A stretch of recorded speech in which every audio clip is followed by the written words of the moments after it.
Lost. It's very easy to say. Maybe we can win it, but I think it's not lost yet anyway. Roche's words rang true the very next day to Villard-de-Lans in the Alps. Bernard had chain trouble. No one was around to help him. And the picture would change again as ahead the leaders, not knowing what had happened, were quick to take advantage. And there's an attack going from Delgado. Pedro Delgado's going. That's the man that Roche must counter now. So too must Charlie Motte. Because for the moment at least, and Roche goes.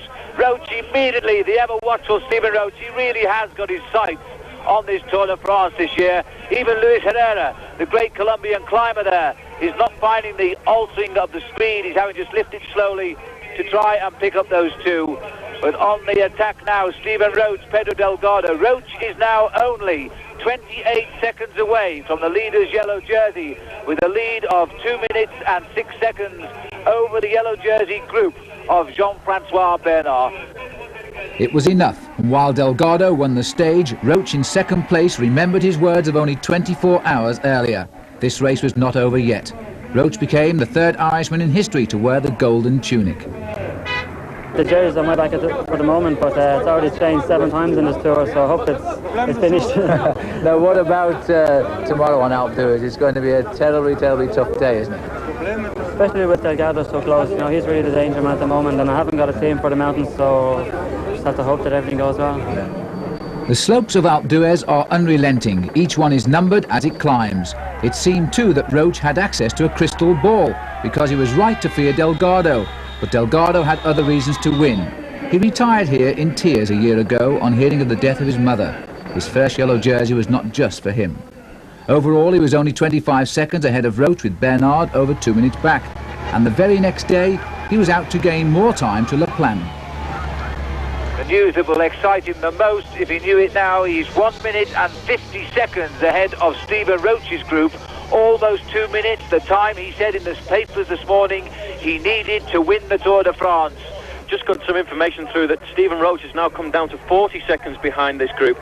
So he's obviously pacing himself and he's lifting it over these last few kilometres, and he's pulling back something like 10-15 seconds a kilometre. So he might just manage, if he doesn't crack up at all, he might just manage to pull Delgado back before the finish. This is going to be absolutely incredible. It would be unbelievable if Roche could do that, because it seems that Roche is riding himself out of the Tour de France not 4 kilometres ago, and now continually coming into our earphones here from the cars out on the course.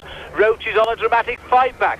This Tour de France will not lie down. Here is the start of the drama of today's stage of the Tour de France. Again, Pedro Delgado has slipped Stephen Roche on the climb. But remember, at one point he had 1.5 minutes. And just who is that rider coming up behind? Because that looks like Roche.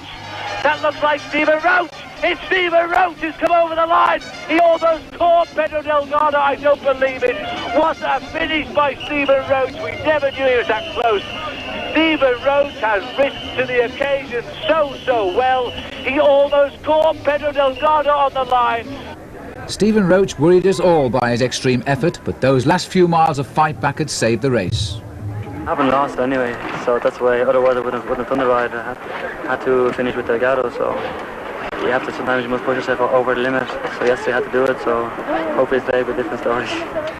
Roche's comments were quite uncanny, because on the final day in the Alps to Morzine he was completely recovered. The race referees had penalised him 10 seconds for taking food in the wrong place. So into Morzine he attacked, and by the finish had wiped out this time penalty and was still breathing down Delgado's neck, just 21 seconds behind. It was now a 2-man race, with the Dijon time trial to decide the winner in Paris.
I always thought it, but never believed it.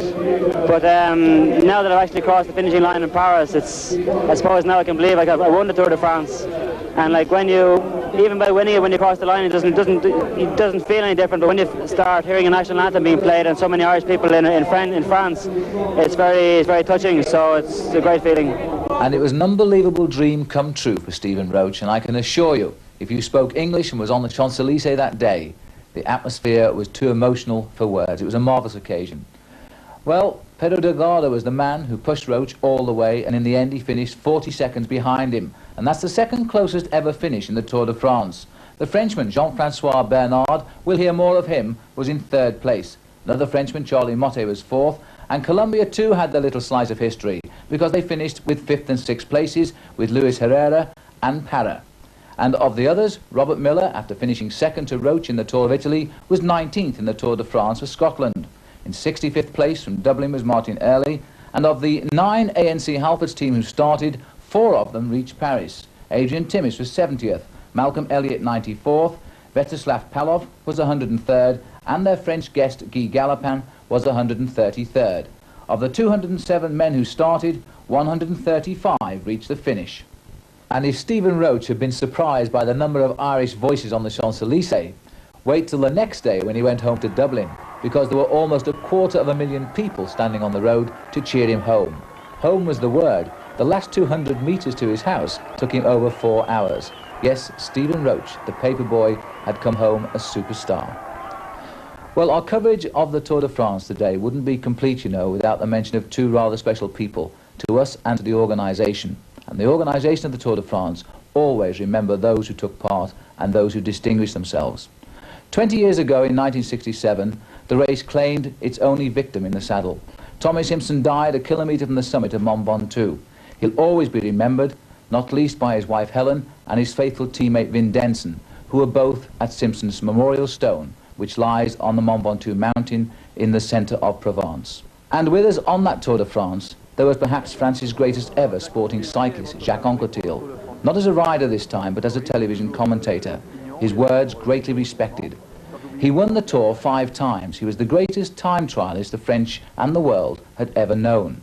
The French call it the race of truth, the time trial. Anquetil was simply the best. Shortly after the Tour de France this year, Jacques Anquetil died of cancer. Right, well, after the break, we'll be back on more familiar ground here in Britain for the Kellogg's Professional Tour of Britain, and it will prove to be again a good week for the English-speaking riders.